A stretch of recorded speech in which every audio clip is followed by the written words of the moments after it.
The winter twilight came early in Boston.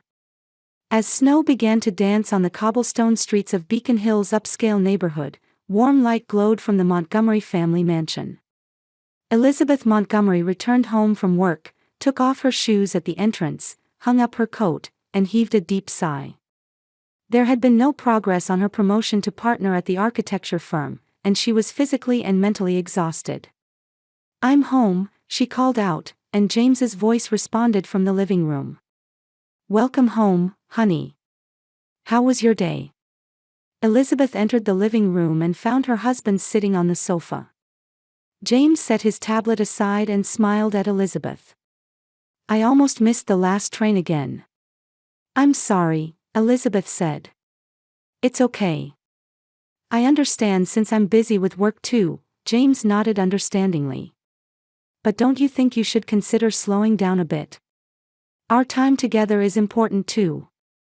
Elizabeth chose her words carefully before answering. "The Hanson project is at a critical stage. It'll be wrapped up in a few months." Married for 7 years, Elizabeth and James had no children. They had both prioritized their careers, but lately James had been mentioning family time more frequently. Elizabeth also wanted to have a family, but now was a crucial turning point in her career. The next morning, Elizabeth woke up early and was preparing breakfast. Looking at the calendar, she noticed her birthday was marked for the following week. When James came downstairs, she asked, "Do you have any plans for next Friday?" James showed a troubled expression. "Oh, I have a business trip to New York that day. It's a meeting with an important client that I can't cancel." "I'm sorry, that was your birthday, wasn't it?" Elizabeth shrugged, hiding her disappointment. "It's okay. I understand." When she checked her phone, there was a message from her sister Catherine. "How about dinner with our parents tonight?" Elizabeth replied with slight tension, "Sounds good. The usual place at 7. Catherine had once been a successful model. She still maintained her perfect appearance and showcased her beauty on social media. She always captured their parents' attention. In the evening, Elizabeth arrived at the restaurant and found her parents and Catherine already seated at a table. "Elizabeth, you're late," her mother Martha said, looking at her watch. "I'm sorry, there was an unexpected problem at the construction site," Elizabeth explained as she took her seat. "You're always about work," her father Robert said with mild reproach. Catherine arrived right on time. Catherine smiled with satisfaction. She sat next to their parents, showing off a new bracelet. "Mom and Dad gave this to me last week. Isn't it lovely?" "It's very nice," Elizabeth replied kindly. A worry crossed her mind about whether her parents would remember her birthday present. During dinner, the conversation revolved around Catherine's recent activities and their parents' friends. When Elizabeth began to talk about her new project, Robert waved his hand to interrupt her. "Enough about architecture. Catherine is going to receive an award for her charity work.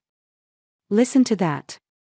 Elizabeth nodded silently and listened to her sister's story.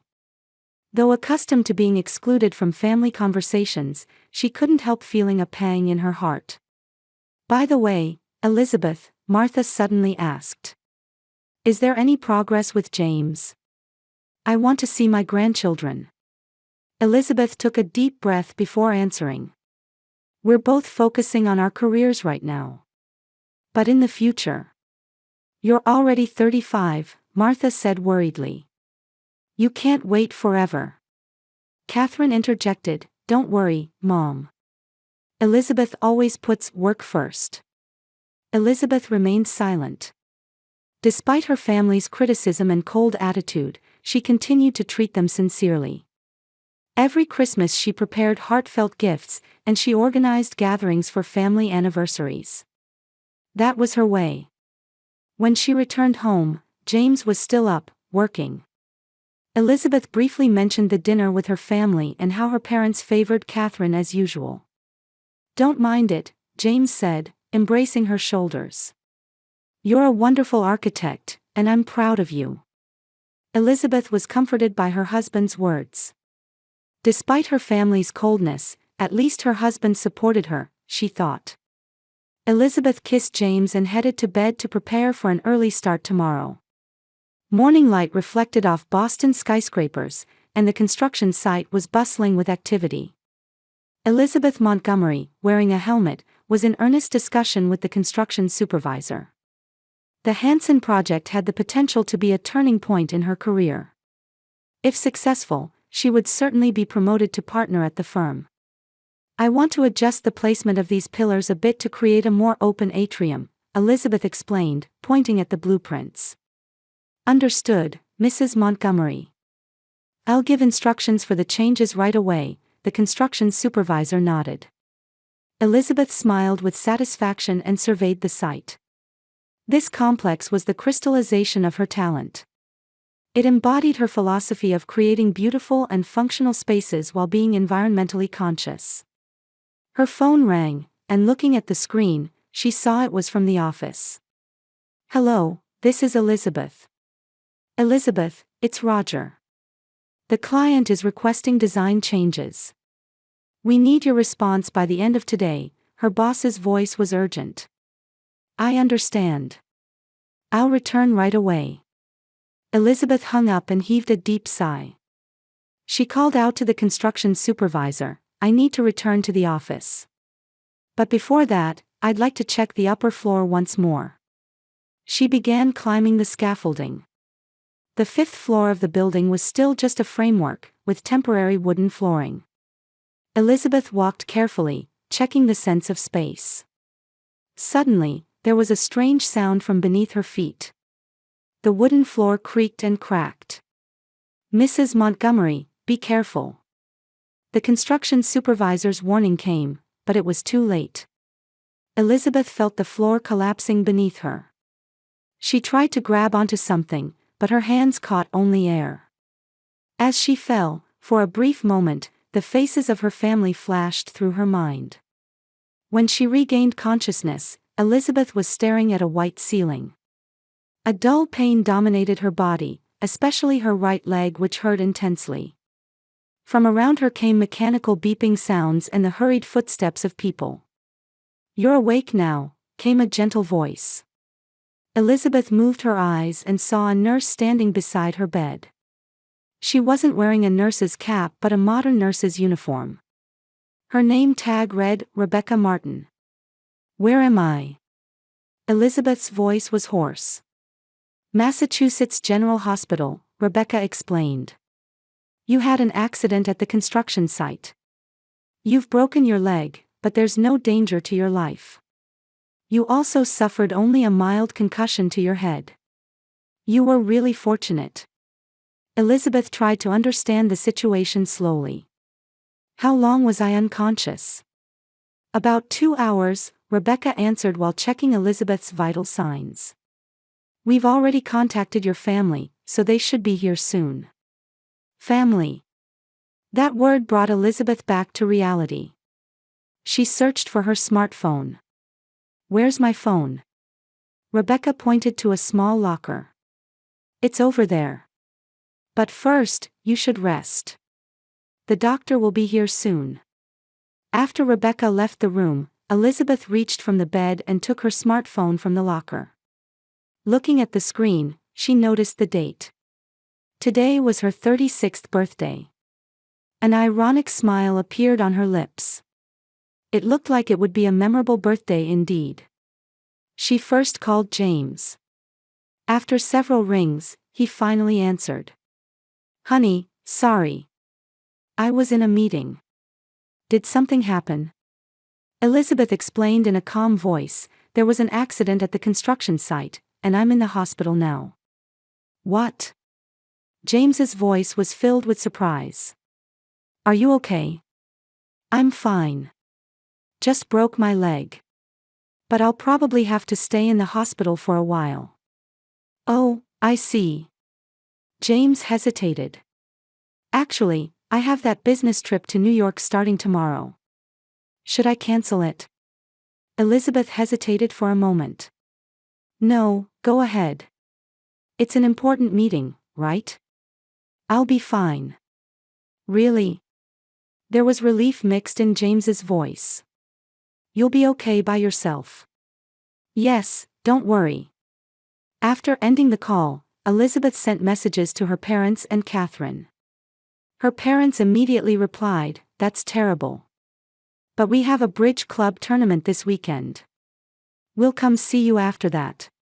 Catherine's response was, "Take care. I'm busy with charity events this week, so it'll be next week, but..." Elizabeth put down her phone and stared at the ceiling.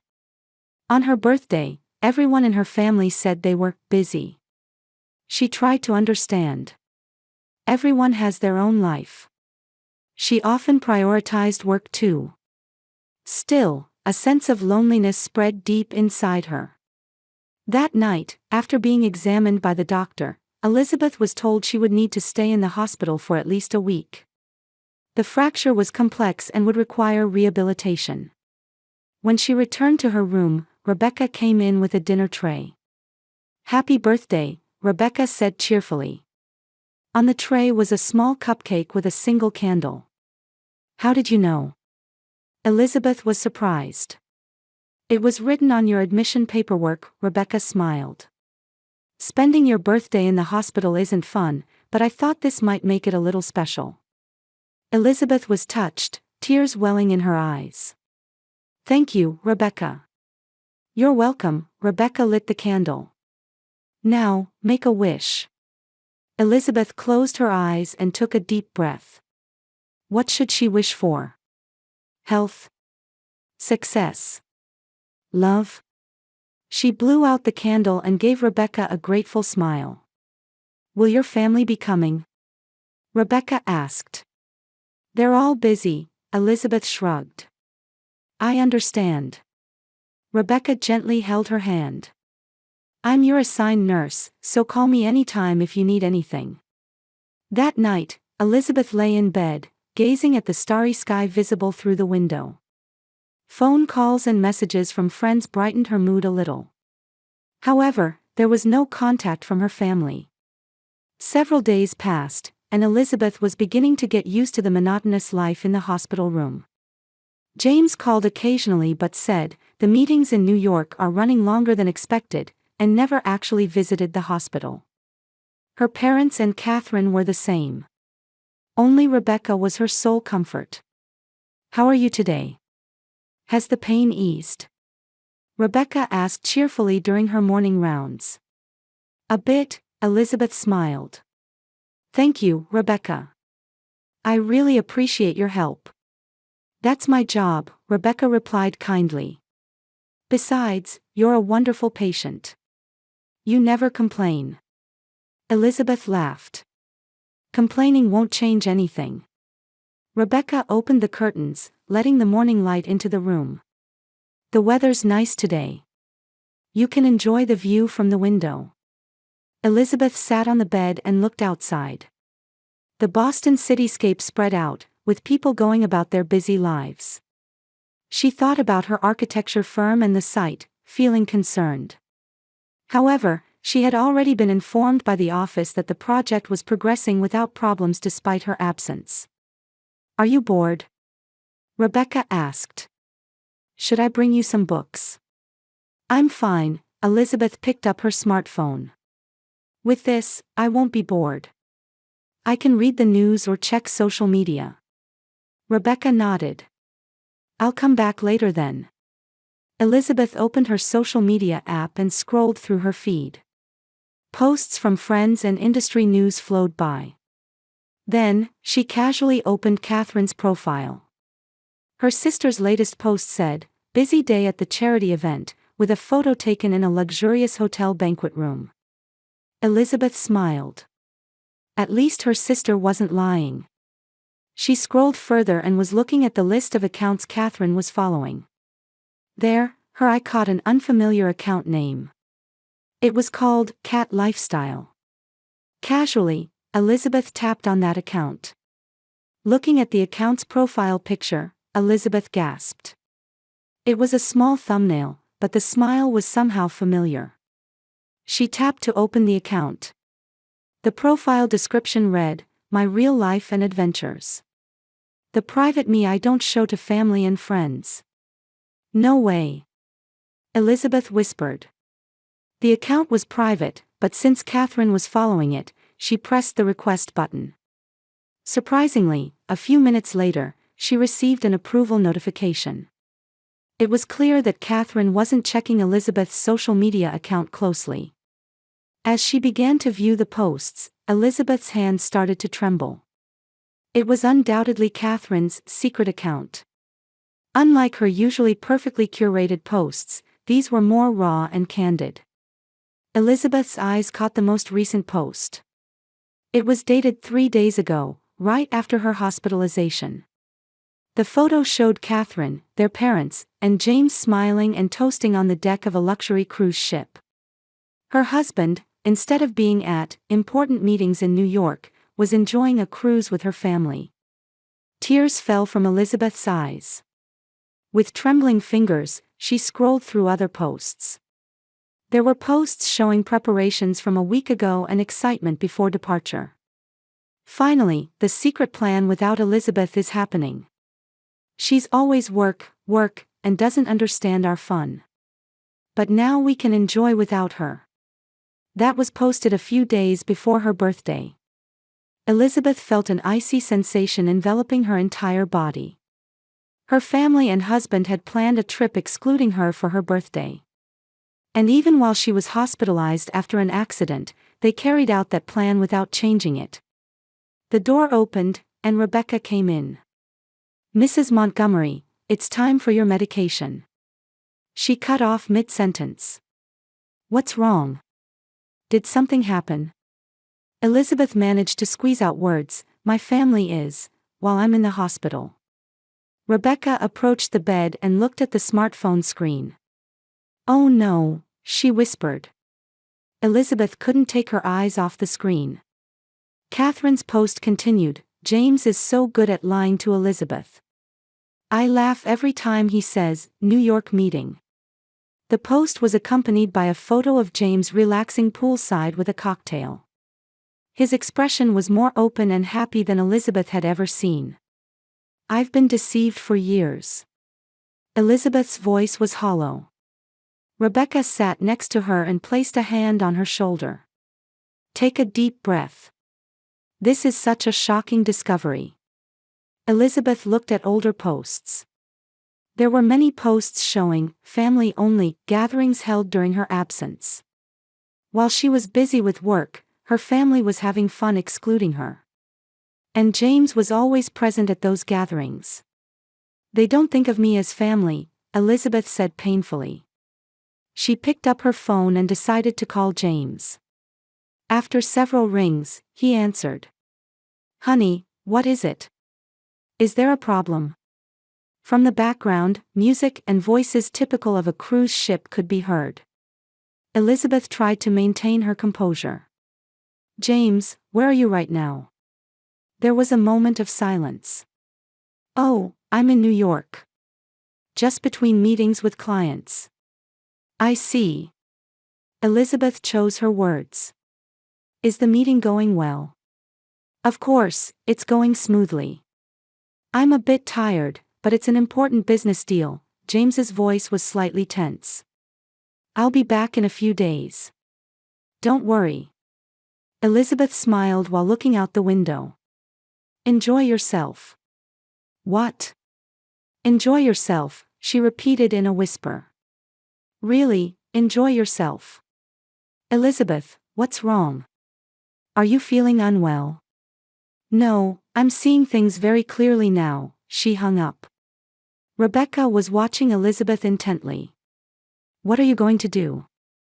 Elizabeth put down her smartphone and took a deep breath. "I don't know yet. But I don't intend to be deceived anymore." "You have the right to choose," Rebecca said quietly. "The right to choose your own happiness." Elizabeth nodded. Something was beginning to change in her heart. Beyond the shock and sadness, anger and determination were sprouting. For years, she had accepted her family's cold attitude and tried to understand. She thought it was because she wasn't enough, because she should try harder. But now she knew the truth. It wasn't her problem. "Rebecca, could you recommend a lawyer?" Elizabeth suddenly asked. "A lawyer?" "Yes, I want to consult about divorce." Rebecca was surprised for a moment but soon nodded understandingly. "Actually, my sister specializes in family law. Would you like her contact information?" "Please," Elizabeth said with a determined expression. It seems like it's time to start a new life. That night, Elizabeth sat by the window, staring at the darkening Boston streets. Her heart was filled with pain and anger, but at the same time, she felt a strange sense of liberation. Years of questions, anxieties, and self-doubt suddenly became understandable. She wasn't alone. The problem wasn't within her, but within the people who should have loved her. Elizabeth looked at the cruise ship posts once more. There, she noticed that Catherine had posted another photo where she appeared alone with James. Their expressions suggested an intimacy beyond mere in-laws. Everything connected. James's late returns home, increasing business trips, his critical attitude toward her career. He had been betraying her all along. And with her sister, no less. Elizabeth took a screenshot of the screen, saving the evidence. Then, she began writing an email to contact Rebecca's sister, the lawyer. On the day of her discharge, Elizabeth found Olivia Chen in the hospital lobby. Olivia, a friend since college, had rushed to her side as soon as she received Elizabeth's call. "Thank you so much, Olivia." Elizabeth was embraced by her friend as she used crutches. "What are you saying?" "Of course," Olivia said while holding her belongings. "My home is always open to you." Rebecca came to say her final goodbye. "Congratulations on your discharge. Don't overdo it, okay?" Elizabeth took the nurse's hand. "Without you, I think I would still be in darkness. Thank you so much." Rebecca smiled kindly. "Were you able to contact my sister?" "Yes, I'm meeting her tomorrow," Elizabeth nodded. Olivia's apartment was in the Cambridge district of Boston. It was a small but comfortable space, and Elizabeth would be using the guest room as a temporary refuge. She had decided not to return to her own home. At least, not yet. "I didn't need much luggage," Elizabeth indicated one suitcase and a laptop bag. "I contacted my workplace directly from the hospital and had them send what I needed." Olivia said while making tea in the kitchen, "Have you heard from James?" "He calls and messages every day." Saying he returned from New York, Elizabeth smiled bitterly. "Now he's asking, why aren't you coming home when I'm here?" "What did you tell him?" "I told him I'm staying at a friend's house for rehabilitation." Elizabeth looked at her smartphone. "My parents and Catherine have also returned from the cruise, finally. I got a message from my mother asking, 'How are you feeling?'" Olivia, unable to hide her anger, asked, "What are you going to do? Expose everything right away?" Elizabeth took a sip of tea and slowly shook her head. "No. It's not time yet. First, I want to meet with the lawyer and get everything prepared." The next day, Elizabeth met with Samantha Martin, Rebecca's sister. Samantha was in her mid-40s, a lawyer with sharp eyes and a thoughtful expression. "I understand your situation," Samantha said after Elizabeth had explained everything. "There's sufficient evidence. The social media posts, the lies on the phone, and..." She hesitated a bit, "the suspicions about the relationship with your sister. How should we proceed?" Elizabeth asked calmly. "First, let's create an inventory of assets. We'll clarify shared assets and your personal assets. Next, we'll limit James's access to accounts in your name. And..." Samantha looked at her intently, "Are you emotionally prepared?" Elizabeth took a deep breath. "Yes. My 7-year marriage is over. I just want to end it in the best way possible." From that day, Elizabeth began building a new life. Even while using crutches, she returned to the architecture firm. Her colleagues had advanced the project during her absence. Hearing the news of the accident, her boss appreciated her dedication and talent, proposing her promotion to partner earlier than planned. Mrs. Montgomery, welcome back, her boss, Roger Smith, visited her office and said. I was really worried about the accident. Regarding the partnership, I will formally propose it at next month's board meeting. Thank you, Roger, Elizabeth expressed her gratitude. 3 weeks after noticing her absence, James was showing increasing impatience. When are you coming home? He asked on the phone. Isn't it enough? I need a little more time, Elizabeth answered calmly. By the way, how was the meeting in New York? Oh, it went well. We're likely to close a big deal, James said confidently. I see, that's good, Elizabeth said while looking out the window. It's really a talent to be able to work even on a cruise ship. There was silence on the other end of the phone. What are you saying? James's voice was trembling. Did you think I wouldn't know? Elizabeth's voice was as cold as ice. Catherine's Instagram was quite revealing. I especially liked the hashtag #FamilyTimeOnly. Elizabeth, listen, I can explain. Explain. 7 years of lies. Your relationship with my sister. Elizabeth tried to control her emotions. It's over, James. A week later, with Samantha's help, Elizabeth had compiled all the evidence and legal documents. She had rented a new apartment and was preparing to move out of Olivia's house. And it was time to take the final step. Elizabeth sent an email to James, her parents, and Catherine. The attachments included photos from the cruise ship, screenshots of Catherine's social media posts, and records of conversations documenting James's lies. The body of the email was brief. I will no longer be deceived. Divorce papers have already been sent to James. All communication should be through my lawyer. Elizabeth. That night, James appeared at her temporary residence. Olivia didn't open the door and said through the intercom, "Go away, or I'll call the police." The next morning, Elizabeth's cell phone received angry messages from her parents. How could you embarrass the family? Bringing problems outside the home, her mother had written. There was not a word from Catherine.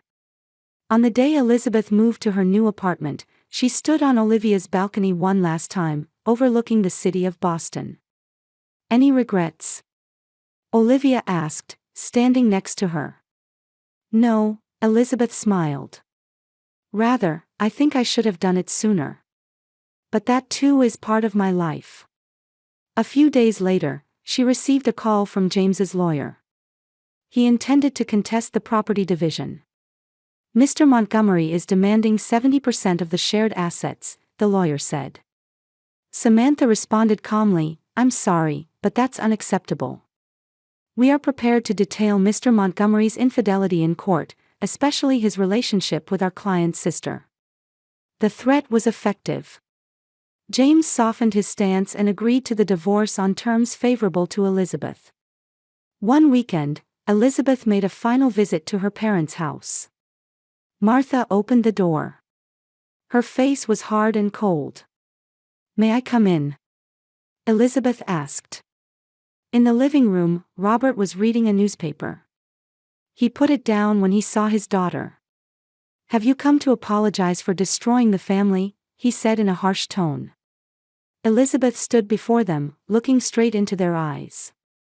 No. I came to tell you the truth.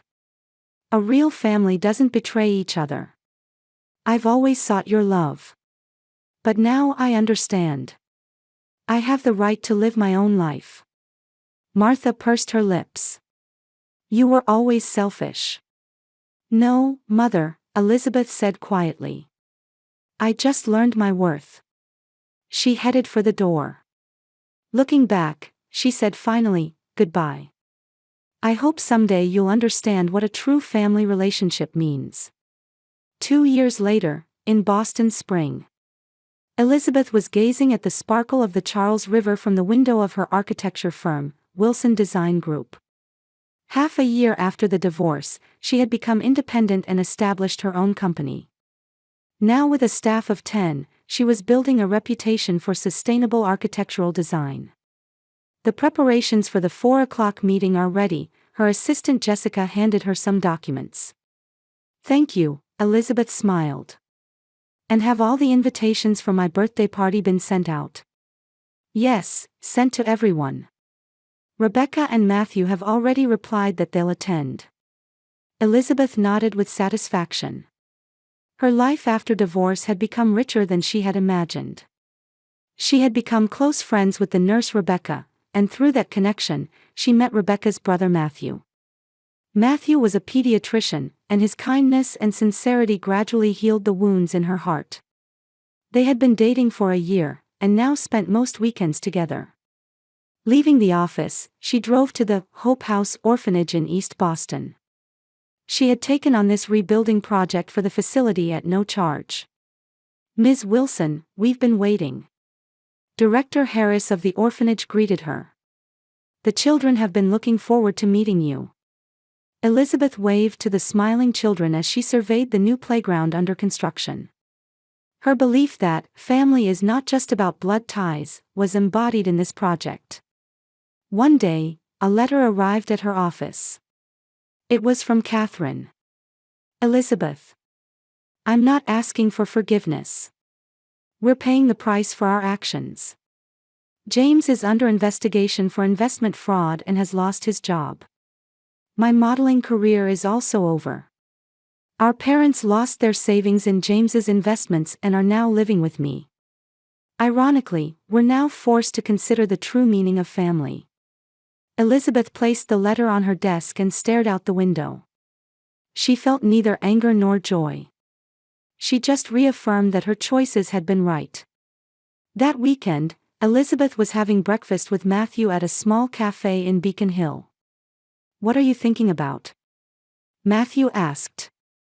I was thinking about family, Elizabeth took his hand. I think I've found a true family now. Not tied by blood, but relationships where we respect each other, support each other, and don't betray each other. Matthew gently squeezed her hand back. I think so too. Family is the act of choosing love and respect. On Elizabeth's birthday, her new family gathered at her apartment. Rebecca, Matthew, Olivia, and colleagues from the architecture firm. After blowing out the candles on her cake, she raised her glass. I am now surrounded by a true family. People like you, who don't betray each other, support each other, and respect each other.